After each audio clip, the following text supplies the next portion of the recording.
बिस्मिल्लाहिर्रहमानिर्रहीम अस्सलाम वालेकुम। अक्सर तौर पर स्टूडेंट्स फ़िज़िक्स की दो टर्म्स के बारे में कंफ्यूज रहते हैं। एक है इलास्टिसिटी और दूसरी है फ्लेक्सिबिलिटी। क्योंकि बज़ाहिर दोनों का मीनिंग जो है वो सेम है, लचक। यानी उर्दू में दोनों से मुराद लचक है, इसीलिए अक्सर तौर पर स्टूडेंट्स इलास्टिसिटी को भी फ्लेक्सिबिलिटी के मानों में लेते हैं। लेकिन याद रखिएगा, इलास्टिसिटी और फ्लेक्सिबिलिटी एक चीज़ नहीं बल्कि दो डिफरेंट टर्म्स हैं। फ्लेक्सिबिलिटी से मुराद लचक है, लेकिन इलास्टिसिटी से मुराद हरगिज़ लचक नहीं है। यानी ऐसी बॉडी जो बेंड हो या स्ट्रेच्ड हो उसको हम इलास्टिसिटी नहीं कह सकते। इलास्टिसिटी याद रखें, बॉडी की वो प्रॉपर्टी होती है जिसकी वजह से body original shape and size regain कर लेता है। फॉर एग्ज़ाम्पल, ये मेरे हाथ में एक डेटा केबल और एक स्पून है। आज मैं आपको प्रैक्टिकली प्रूव करके बताऊंगा कि इलास्टिसिटी और फ्लेक्सिबिलिटी दो डिफरेंट टर्म्स हैं। अब यहाँ पे देखें, स्पून जो है इसकी शेप चेंज करना इतना आसान काम नहीं है।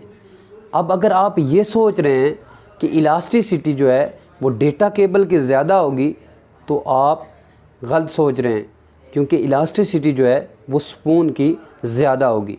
क्योंकि स्पून की शेप चेंज करना मुश्किल है as compare to data cable. Data cable को हम बेंड कर सकते हैं, लेकिन स्पून को ना हम बेंड कर सकते हैं ना स्ट्रेच कर सकते हैं। तो ऐसी बॉडी जिसकी शेप चेंज करना डिफ़िकल्ट हो, उसी बॉडी की इसी प्रॉपर्टी को हम क्या कहते हैं, इलास्टिसिटी। तो हम सिंपली इलास्टिसिटी को ऐसे डिफ़ाइन कर सकते हैं, elasticity is the property of a body due to which it regains its original shape and size after the removal of deforming force. Deforming force याद रखिएगा, वो फोर्स होती है जो बॉडी की शेप और साइज़ को चेंज करने की कोशिश करती है। फॉर एग्जांपल, मैं इस पर एक फ़ोर्स लगा रहा हूँ इसकी शेप और साइज़ को चेंज करने के लिए, लेकिन इसकी शेप और साइज़ चेंज नहीं हो रही, तो इसका मतलब है इसकी इलास्टिसिटी क्या है, ज़्यादा है। और अब देखिए, ये मेरे पास डेटा केबल है। अगर मैं इसकी शेप और साइज़ को चेंज करने की कोशिश करूँगा तो इसको ये देख लें, बिल्कुल मैं बेंड आराम से कर सकता हूँ। तो हम कह सकते हैं इसकी इलास्टिसिटी ज़्यादा नहीं है बल्कि इसकी फ्लेक्सिबिलिटी ज़्यादा है। क्योंकि फ्लेक्सिबिलिटी क्या होती है, ability of a body to bend and stretched. Body की बेंड और स्ट्रेच्ड होने की जो एबिलिटी होती है उसी को हम क्या कहते हैं, फ्लेक्सिबिलिटी। अब देखिए, किसी बॉडी की शेप चेंज करना जितना इजी है, जितना इजी किसी बॉडी की शेप चेंज करना है, तो उतनी ही उसकी ज़्यादा फ्लेक्सिबिलिटी होगी। फॉर एग्ज़ाम्पल, डेटा केबल की शेप चेंज करना, इसको बेंड करना और इसको स्ट्रेच करना बहुत ही इजी है, तो इसकी फ्लेक्सिबिलिटी भी ज़्यादा होगी।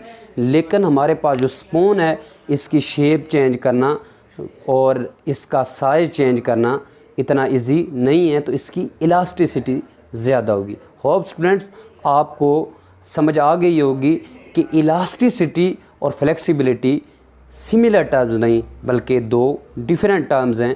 और इलास्टिसिटी बॉडी की वो प्रॉपर्टी होती है जिसकी वजह से वो ओरिजिनल शेप और साइज़ रिगेन करता है। किसी बॉडी की शेप चेंज करना जितना मुश्किल काम है, अगर किसी बॉडी की शेप चेंज करना मुश्किल है तो उस बॉडी की इलास्टिसिटी उतनी ही ज़्यादा होगी। और अगर किसी बॉडी की शेप चेंज करना आसान है तो उस बॉडी की इतनी ही कम इलास्टिसिटी होगी और उसकी फ्लेक्सिबिलिटी उतनी ही ज़्यादा होगी। अब देख लें, ये डेटा केबल की फ्लेक्सिबिलिटी ज़्यादा है लेकिन इसकी इलास्टिसिटी ज़्यादा नहीं। स्पून की इलास्टिसिटी ज़्यादा है, इसकी फ्लेक्सिबिलिटी ज़्यादा नहीं। मैंने आपको प्रैक्टिकली प्रूव करके दिखा दिया कि इलास्टिसिटी और फ्लेक्सिबिलिटी दो डिफरेंट टर्म्स हैं, सेम टर्म्स नहीं।